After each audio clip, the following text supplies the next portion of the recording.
cette édition par cette information qui nous est parvenue tout à l'heure. Une explosion a touché New York dans le métro, dans un couloir du métro près de Times Square. Au moins 3 personnes ont été blessées. Un homme a été arrêté.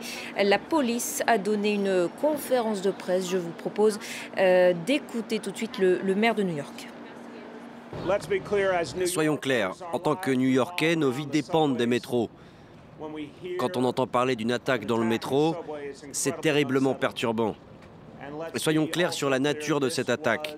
Il s'agit bien d'une tentative d'attentat terroriste. Dieu merci, l'homme qui a perpétré cette attaque n'a pas atteint son objectif. Dieu merci, nos équipes de premiers secours ont pu réagir très rapidement et faire en sorte de mettre tout le monde à l'abri. Et pour en savoir plus, on rejoint notre correspondant à New York, Emmanuel Saint-Martin. Bonjour Emmanuel, cette attaque est donc désormais qualifiée de terroriste. Que sait-on à ce stade de l'identité de l'homme qui a été arrêté ? Écoutez, les autorités, durant cette même conférence de presse dont on vient d'entendre un extrait, le chef de la police de New York a donné l'identité de cet homme qui a donc été blessé dans l'explosion.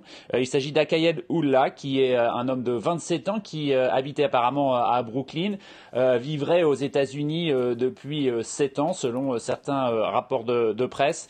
Il s'agit d'une bombe artisanale, disait le même commissaire de police, qui a explosé, qui l'a fait exploser. Il l'a porté en ceinture autour de lui et il l'a fait exploser, mais elle a semble-t-il mal fonctionné et elle l'a blessé, lui, grièvement, et elle a légèrement blessé 3 personnes qui étaient à proximité immédiate. Donc finalement, l'état d'esprit pour l'instant à New York, c'est celui d'un soulagement général, puisque le maire de New York vient de le dire, vous venez de l'entendre le dire. C'est évidemment un endroit où passent énormément de gens, c'est la station de Port Authority, c'est là où viennent les bus qui arrivent du New Jersey, où arrivent aussi énormément de métro. Un lundi matin, c'est évidemment toujours très très chargé, et donc le fait qu'il n'y ait que 3 blessés légèrement atteints, semble-t-il, ils souffrent tous de bruit dans l'oreille du fait d'avoir été à proximité de cette explosion. Eh bien, c'est qualifié par beaucoup des autorités et par beaucoup de responsables ici à New York de véritables petits miracles, le fait que cette bombe